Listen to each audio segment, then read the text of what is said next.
Well, I must say it's a great honour to be with you all this evening.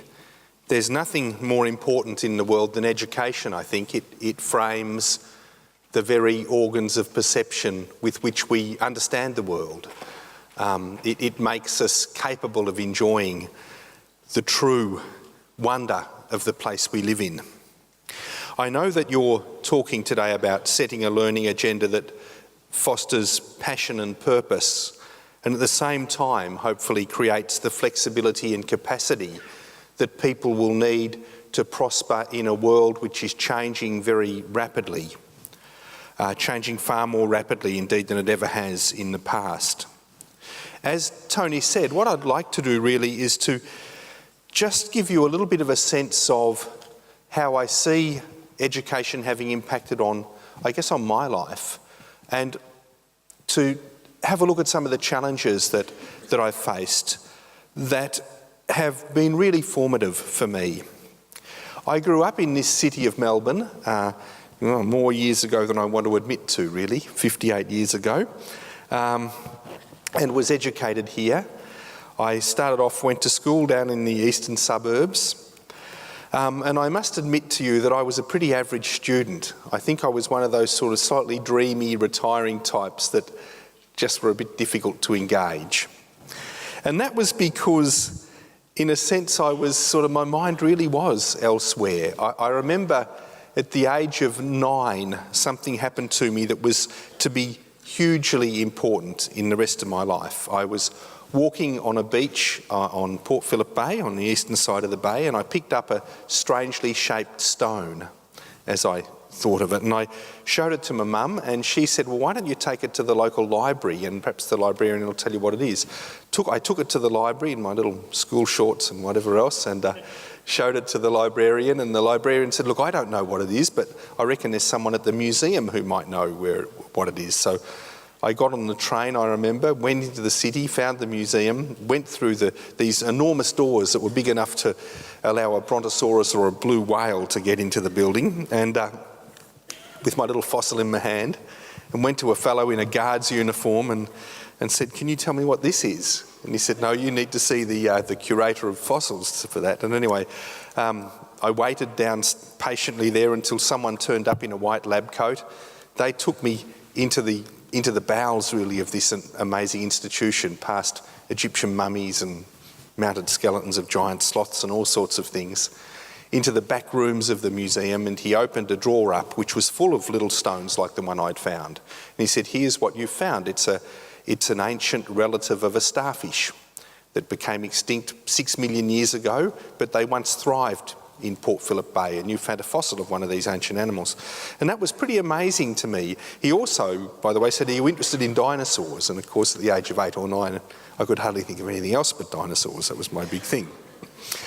So he opened a drawer and pulled out a little bone about that big and put it in my hands and said, this is the Cape Patterson claw. It's the only dinosaur fossil ever discovered in Victoria. So I was sort of abuzz. I can still remember that moment. I left the museum sort of swearing never to wash the hand again that had touched the Cape Patterson claw. Had my fossil. But that opened a whole world for me of exploration, and I guess it's a recurring theme in my life that for me education's all been about exploration. So when I was sitting in my schoolroom after that, I was just itching to get back down to that beach and find some more fossils. And I think for all of my school life, I was every summer and often in winter, I was down there in my snorkel and mask, finding more and more fossils. I ended up with a fantastic fossil collection. The teeth of gigantic sharks, fossilised sharks' teeth this long.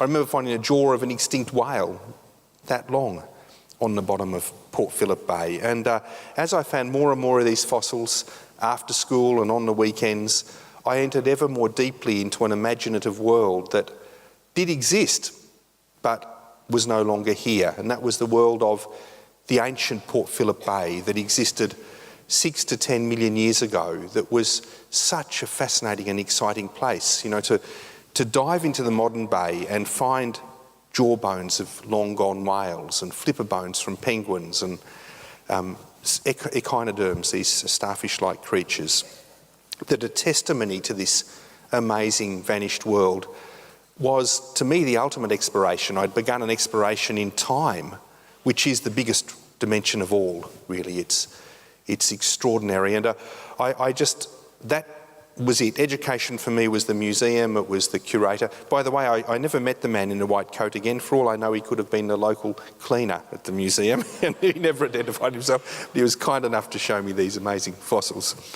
I really, when I look back on it, I wish that one of my teachers had asked me to bring in some fossils to the school so I could share this, but I didn't have anyone to share it with. This was my own little world, really, that I was involved with. But it was formative because it taught me that exploring in time was incredibly exciting, and that under our feet is evidence of lost worlds that are more strange than anything you could see by going to Mars or the Moon or anything else. And so that was just an enormously important moment for me,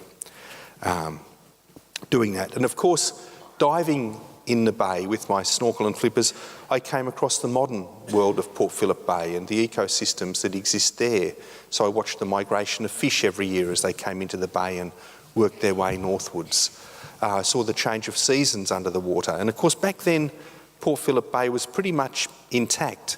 It hadn't been affected by the development that was occurring on land. So there was this wonderful natural ecosystem that you could just walk off the beach and there you were in a natural world. Marvellous, marvellous place.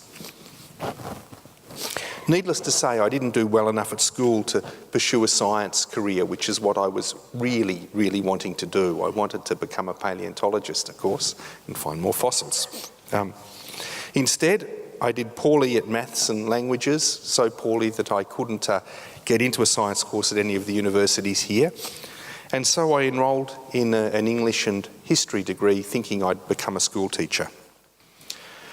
But I discovered I was lucky enough to go to La Trobe University at the time that La Trobe was a small university offering some really innovative and wonderful courses. And apart from discovering girls and some substances I probably shouldn't have discovered at the time, I really loved that English and history course. I remember being given the opportunity to study Old English, probably unimaginable at La Trobe University today, I don't know, but I found that was like, because I was used to exploring in time already, going back to the England of the 7th or 8th century didn't seem to me to be such a jump. And I found I had to be able to read Beowulf to get into that world. And so I just loved it. I loved that. I loved Chaucer, Middle English. I did a lot of the ancient Greek tragedy. I had a chance to study Portuguese and Spanish colonial history. I mean, things that are not so easily done today, perhaps because we're losing that diversity of opportunity at university level. So I came out of that course, 4 years at university, kind of feeling very privileged, I guess, that I'd had the chance to do all of that. I'd taken up a bond, a studentship bond, so I was bound to go teaching.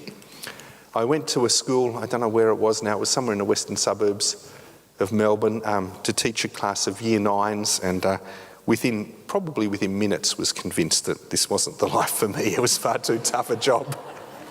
And I'd never known anything but school anyway, and I thought, my God, what can I offer these kids? I can't do this. So I went to the people who offered me the bond and said, will you release me? They said, no way, Jose, you're going to have to pay all of this back if you leave, and you're walking away from a meal ticket for life as well. So with heavy heart, I said, look, I just can't do it. I'm going to have to pay you back, which I did over a number of years. And just for a while there, I started going back to the museum, doing more volunteer work, just filling in some time, until a curator of fossils at the museum said, you know that there's a minerals boom on at the moment. They just can't get enough geologists.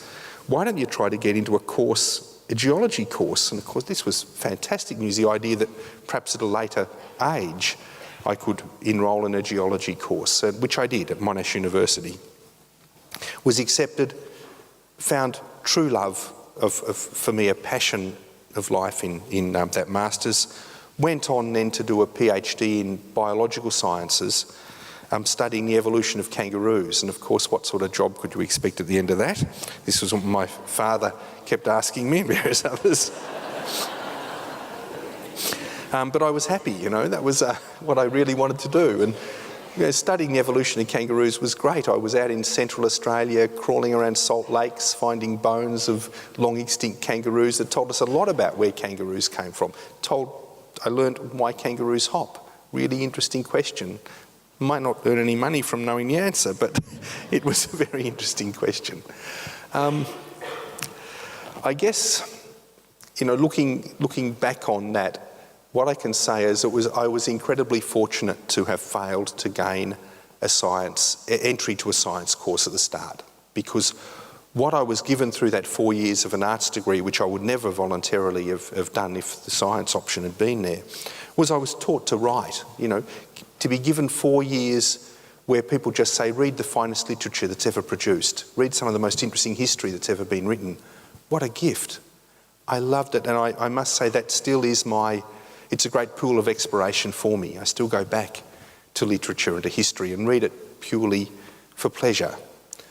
And it's informed my writing. I mean, the only way you can learn to write, I think, is to read good writing. And writing's the foundation of everything. If you want to be a film director, you've got to be able to read and write scripts. If you want to do radio, you've still got to have scripts. Good writing is the basis for everything. Writing is where we methodise our ideas and our understanding of the world.